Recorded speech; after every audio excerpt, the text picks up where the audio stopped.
Ango epatani Amabadlandini DJ Mikey D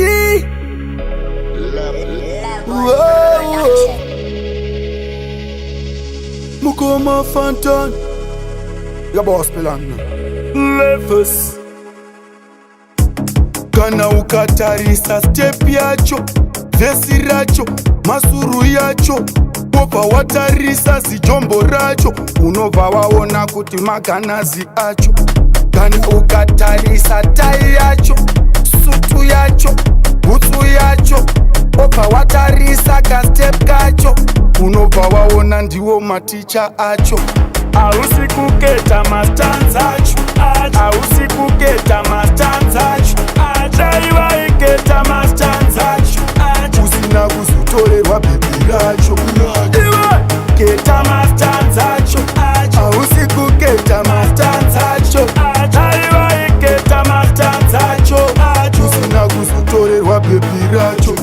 Kana ukaketa mastanza acho Auzomboudzirwe zvinhu zvacho Unobva wangoona vanhu vacho kuti avo vakomana ndeve vancho ukangotarisa mastanza acho unobva watongoona zvinhu zvacho kuti iyo neiyo ipolisi yacho unobva watiza nezvinhu zvacho hausi kuketa mastanza acho hausi kuketa mastanza acho achaiva iketa mastanza acho usina kuzotorerwa bhebi racho keta mastanza acho hausi kuketa mastanza acho achaiva iketa mastanza acho usina kuzotorerwa bhebi racho saka keta mastanza acho hausi kuketa mastanza acho daiva iketa mastanza acho usina kuzorohwa newevhancho kana ukasvika panzvimbo pacho tanga waiona situation yacho wobva wazoita zvinhu zvacho nekuti ipapo unorohwa vhancho hausi kuketa mastanza acho hausi kuketa mastanza acho achaiva iketa mastanza acho usina kuzotorerwa bhebi racho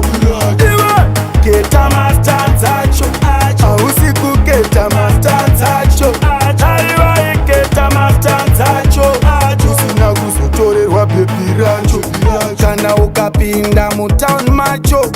tanga waonawo nzira dzacho wobva waonawo vanhu wacho kuti uzozivawo zvinhu zvacho saka iwe keta mastanza acho hausi kuketa mastanza acho daiva iketa mastanza acho usina kuzotorerwa bhebi racho kana ukaketa mastanza acho hauzomboudzirwe patauni pacho unobva watongoziva zvinhu zvacho kuti iyi yarare yacho saka keta mastanza acho hausi kuketa mastanza acho daiva iketa mastanza acho